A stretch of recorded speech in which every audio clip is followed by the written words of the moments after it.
dear audience, dear viewers. Thanks for staying put. The Martin Center managed to really properly raise the temperature for the last couple of panels: geopolitics, defense, global conflicts. So right now we'll try to move to the nitty-gritty of things, and for the next two back-to-back sessions, we'll have two quick conversations on policy, technology, and digital. And I'm really happy that we are joined by Gary Davis, who is the Global Senior Director of Privacy and Law Enforcement Requests from Apple. Gary, thanks for joining us. Thanks very much for having me.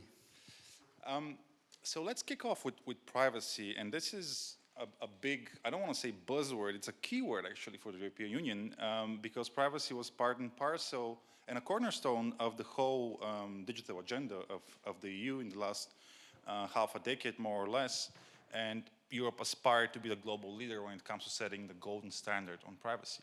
In the same word, privacy is also a cornerstone of Apple's own mission statement. So why is privacy so important for you as a company? Well, we only have 15 minutes, I suppose, so I won't take up all the time that we have. Well, first of all, I think it's really basic for us. It's doing the right thing for our users in relation to how they use our devices, and I just happen to have a couple of them with me here to assist me along. And it's something that's been in the DNA of our company for a very long time. In some respects, sometimes I think I have a very easy job because I have a CEO, Tim Cook, who speaks about privacy passionately, and it really means something to him.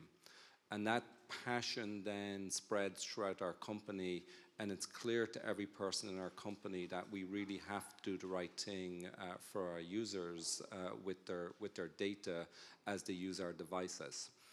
Now, from our point of view, it's not easy. I don't want to give the impression it's easy. It does actually require hard work to actually make something that's very complex simple for our users to use. And I'll give some examples as we go along.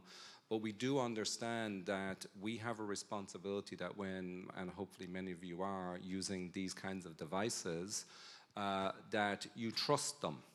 You trust that the device is going to hold your most personal communications, your financial records, your health records, the apps that you're using.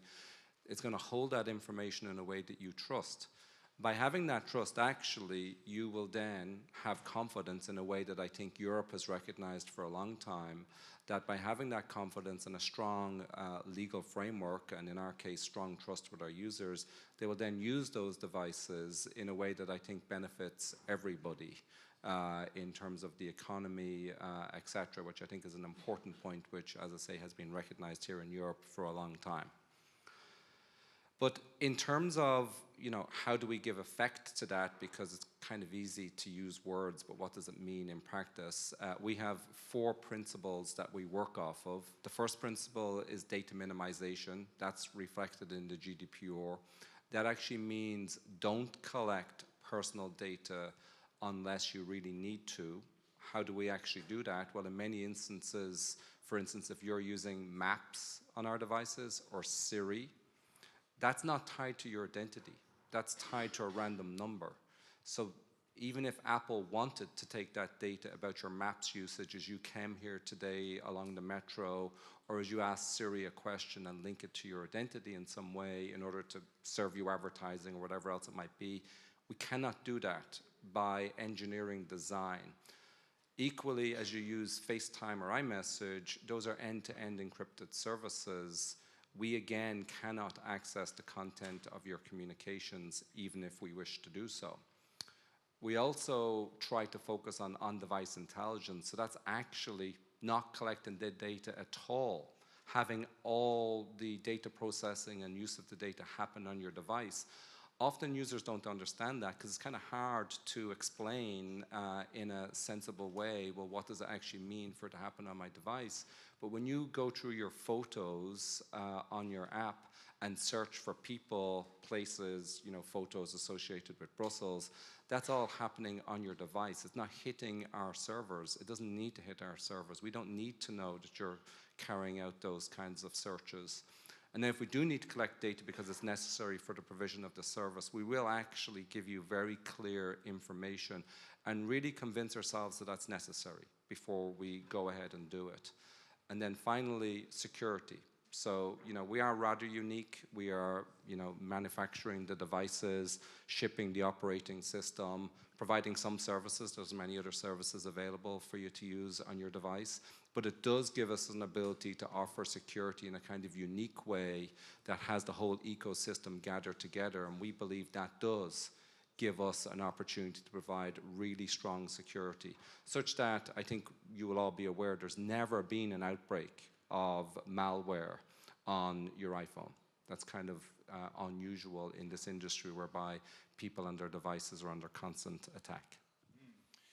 While we were talking, I just had a little rewind in my head. I think we've had, we've gone a far way. We've gone a long way when it comes to privacy. I remember, 15 years ago, when we had the first, huge digital revolution, social media companies, the Apple phones, Android phones came about. Nobody really thought much about privacy. We even had the notorious quote from one big tech founder, privacy is dead. And throughout the decade, we saw a number of red flags. The EU, of course, was very dedicated to the GDPR, encryption. The sector has moved a lot. And yet, what's your assessment? Are we there yet when it comes to the golden standards of privacy? What more can we expect? And how important is the private sector in establishing this by default and by design? I think you're a lot younger than I am, obviously. I joined the privacy community in 2006 when privacy was very active, and I thought, wow, we're at the top of it now, because obviously the EU has had a data protection framework since 1995. It modernized it obviously in 2018. A couple of years before that, it was updated with the GDPR. And the GDPR really has set a global standard for privacy in terms of making it clear to companies, making it clear to governments also, that privacy is important. Important, as I mentioned earlier, for building trust. It's not just, about sanctions and making people do the right thing. By doing the right thing, you will actually encourage people to engage in the ecosystem. And so from my point of view, given the global role that I have for Apple, I am in the envious, maybe, position of being able to see developments in other regions. So the GDPR has actually led to very similar laws in Brazil, in China even, which has had a privacy law now for the last couple of years, which has a number of similarities to the GDPR, Vietnam, and even in the last couple of weeks, India has produced a data protection law which is very similar to GDPR. And so for a company like Apple, which actually I think you'll find was the only so-called big tech company that actually advocated very strongly for GDPR, we actually think that's a good thing. We actually think it's a good thing that individuals, no matter where they're situated, have a legal framework that will protect their rights, because we've seen time and again that if you don't have those legal frameworks, certain members of industry, whether it's large data collectors, will try to head towards a race to the bottom. And that's not something we're interested in. It's also probably a reason why we're one of the few companies that has been calling for a federal privacy law in the US. We continue to call for that. We've been calling for it for some time. There was some hope there about 18 months ago, but unfortunately that seems to have passed now, and maybe we're not going to see it in the current framework. Okay, but that's great to hear. Apart from the U.S., and we all know that the U.S. is a special case when it comes to privacy. You mentioned Brazil, Vietnam, Japan. So the Brussels effect when it comes to privacy actually is a thing. And by the way, tomorrow we're having Professor Anu Bradford in our panel. So that's good advertising to stick around tomorrow, guys. So the Brussels effect actually is a thing. At this point, I would like to pivot and make a link with cybersecurity. What is the link between privacy and cybersecurity, and how does your company approach the question of cybersec? Yeah, well, I think the phrase that's used is there's no privacy without security.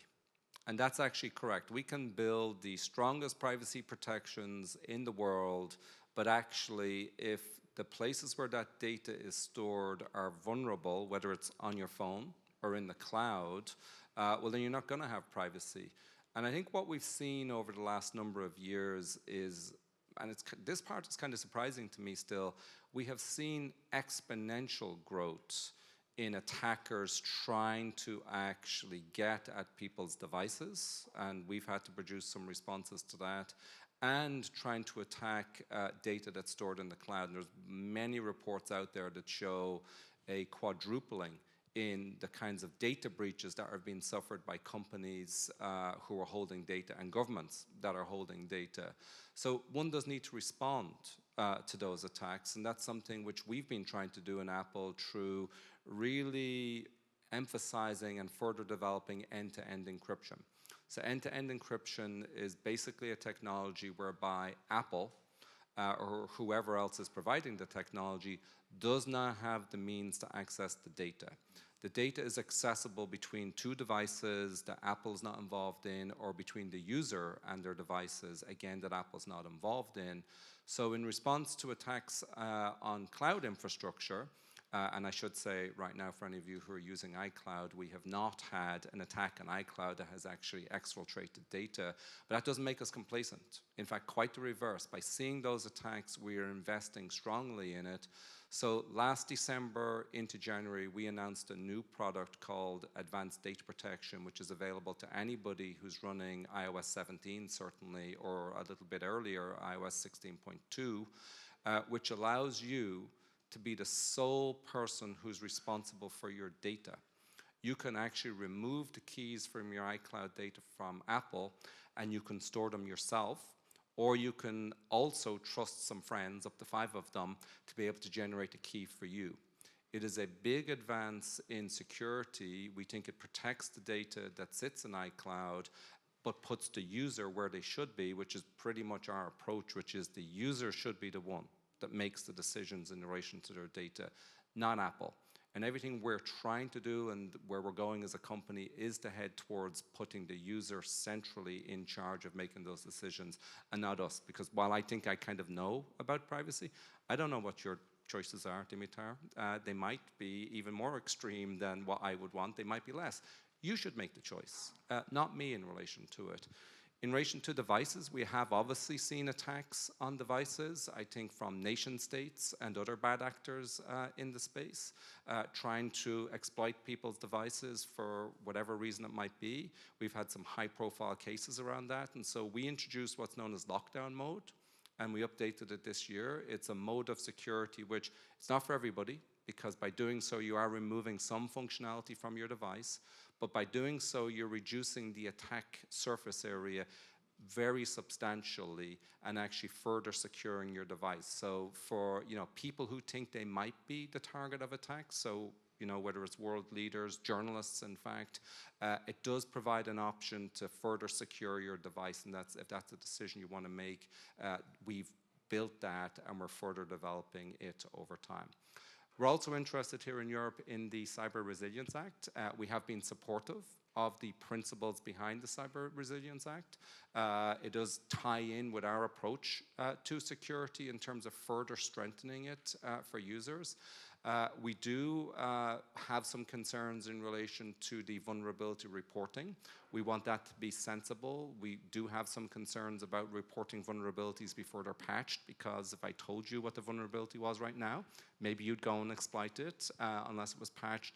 So that's just an area that we would like to work on over time.